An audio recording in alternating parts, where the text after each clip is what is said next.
Selamat datang di channel Saham Cuan. Pada video kali ini, kita akan membahas secara sangat mendalam dan komprehensif sebuah saham di sektor perbankan, yaitu saham BABP. Analisa ini akan menggabungkan dua pendekatan utama, yaitu analisa fundamental dan analisa teknikal, agar kita mendapatkan gambaran yang utuh, objektif, dan rasional. Sebelum kita mulai, saya ingatkan kembali bahwa video ini sepenuhnya hanya untuk tujuan edukasi, bukan ajakan membeli atau menjual saham. Seluruh keputusan investasi sepenuhnya berada di tangan Anda masing-masing. Video ini dibuat pada tanggal 23 Januari 2026 menggunakan data keuangan hingga Q3 2025, serta harga penutupan pasar tanggal 22 Januari 2026. Mohon teman-teman meneliti kembali angka-angka yang ditampilkan, karena selalu ada kemungkinan terjadi kekeliruan dalam pengambilan data. Video ini dibuat atas permintaan dari @Yakob_Christian_Kurniadi 9840. Analisa fundamental. Dalam video ini, kita akan membedah BABP secara menyeluruh menggunakan pendekatan value investing, growth investing, serta konteks teknikal dan momentum harga. Tujuan kita sederhana, memahami kualitas bisnisnya, menilai kewajaran valuasinya, dan menghindari keputusan spekulatif yang tidak berbasis data. Profil dan model bisnis. PT MNC International Tbk merupakan bank umum dan bank devisa yang menjalankan kegiatan usaha perbankan konvensional. Aktivitas utama bank ini meliputi penghimpunan dana dari masyarakat melalui giro, tabungan, dan deposito. Penyaluran kredit berupa kredit modal kerja, kredit investasi, kredit konsumsi, hingga pinjaman sindikasi. Di sektor konsumer, BABP juga melayani pembiayaan KPR, serta pinjaman kepada para pensiunan melalui koperasi.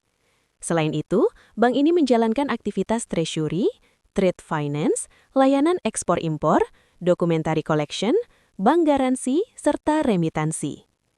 Dari sisi jaringan, BABP memiliki 1 kantor pusat, 16 kantor cabang, 32 kantor cabang pembantu, 23 kantor kas, 2 payment point, dan 99 ATM. Jika kita bandingkan dengan bank-bank besar nasional, bahkan dengan Bank BUQ2 sekalipun, maka skala bisnis BABP tergolong kecil. Ini penting untuk dipahami sejak awal, karena skala sangat berpengaruh terhadap daya saing bunga, efisiensi biaya, serta kemampuan mencetak laba secara konsisten. Dengan kata lain, BABP bukan bank raksasa, melainkan bank dengan positioning niche dan lebih sering diposisikan pasar sebagai turnaround story, bukan sebagai bank mapan. Struktur kepemilikan dan tata kelola.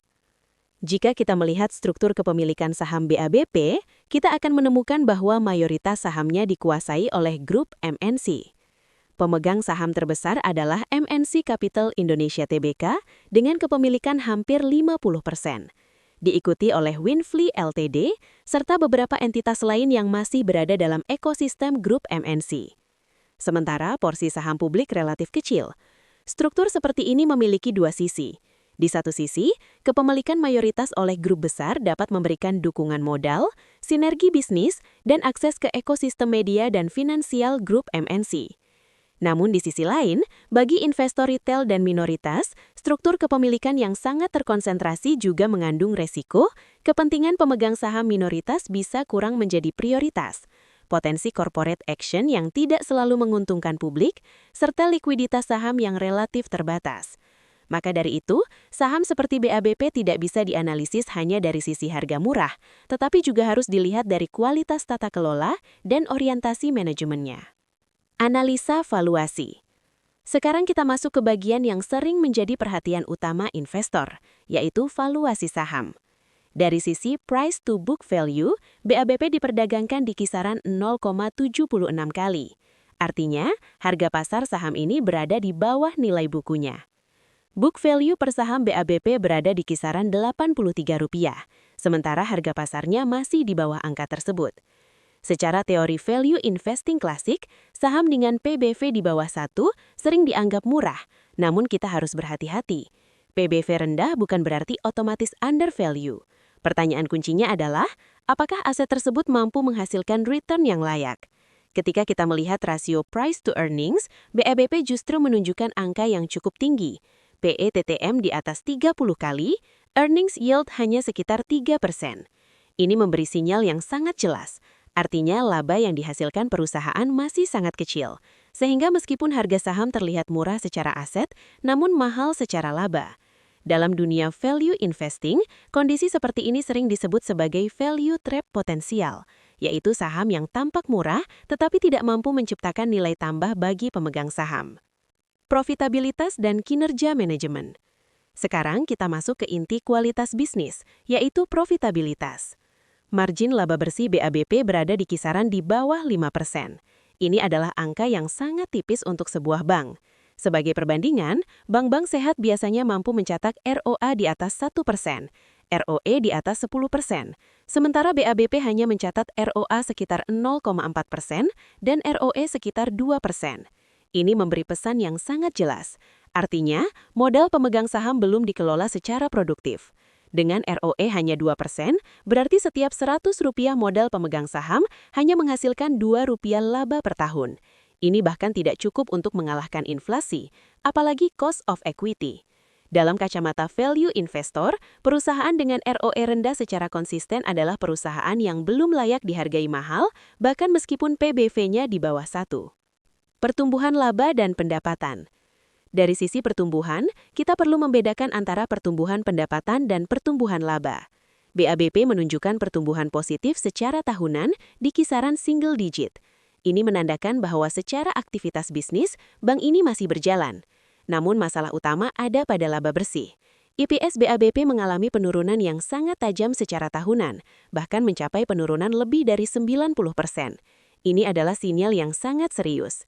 Artinya, meskipun pendapatan naik, namun biaya meningkat, efisiensi menurun, atau kualitas kredit bermasalah. Bagi growth investor, ini adalah lampu kuning yang sangat terang, karena growth investing bukan hanya soal pendapatan tumbuh, tetapi laba yang tumbuh secara berkelanjutan. Neraca dan resiko keuangan. Dari sisi neraca, BABP memiliki total aset di atas Rp20 triliun. Total liabilitas berada di kisaran Rp16 triliun dengan ekuitas sekitar Rp3,7 triliun. Sebagai bank, struktur leverage memang tinggi. Namun ketika kita melihat indikator resiko seperti Altman Z-Score, BABP berada di zona distress. Ini bukan berarti bank akan bangkrut dalam waktu dekat, tetapi memberi sinyal bahwa struktur keuangannya belum cukup kuat. Margin of safety bagi investor sangat tipis. Likuiditas jangka pendek relatif aman, namun ketahanan jangka panjang sangat bergantung pada perbaikan profitabilitas. Arus kas. Salah satu poin positif BABP ada pada arus kas operasional.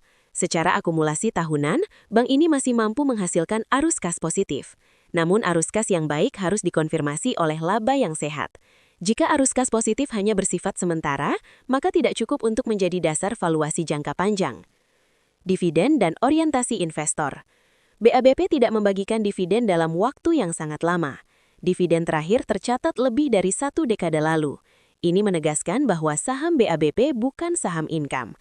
Investor hanya berharap pada capital gain. Namun capital gain yang sehat harus ditopang oleh fundamental, bukan sekedar sentimen. Momentum harga dan konteks teknikal. Dalam jangka pendek hingga menengah, harga saham BABP menunjukkan momentum positif.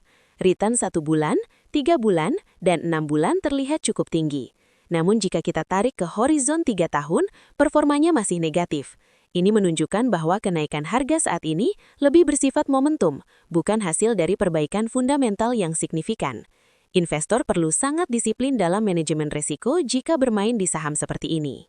Kesimpulan fundamental. Sebagai penutup, mari kita rangkum posisi saham BABP secara objektif. Dari sisi value investing konservatif, BABP belum memenuhi kriteria sebagai saham kualitas. Dari sisi growth investing, belum ada bukti pertumbuhan laba yang berkelanjutan. Dari sisi momentum trading, saham ini bisa menarik dalam jangka pendek dengan pengelolaan risiko yang ketat.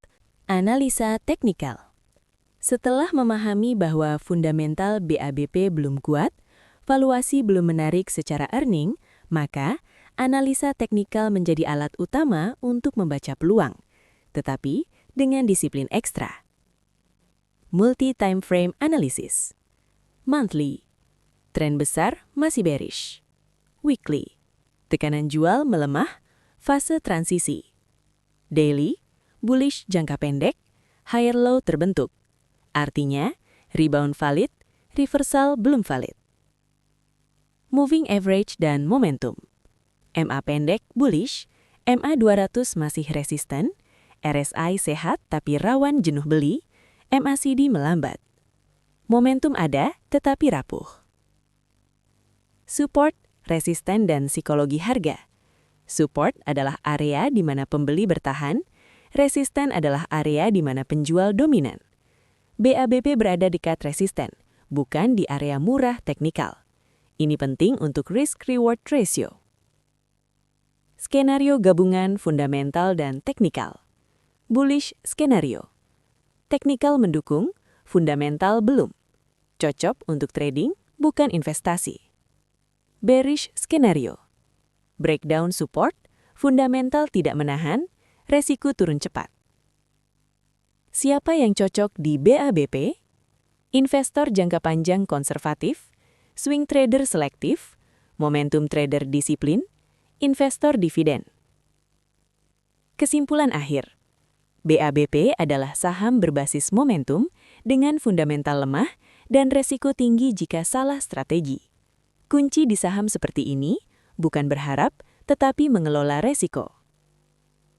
Semoga video ini membantu Anda berpikir lebih rasional, lebih disiplin, dan tidak terjebak euforia. Terima kasih sudah menonton channel Saham Cuan. Sampai jumpa di video analisa berikutnya.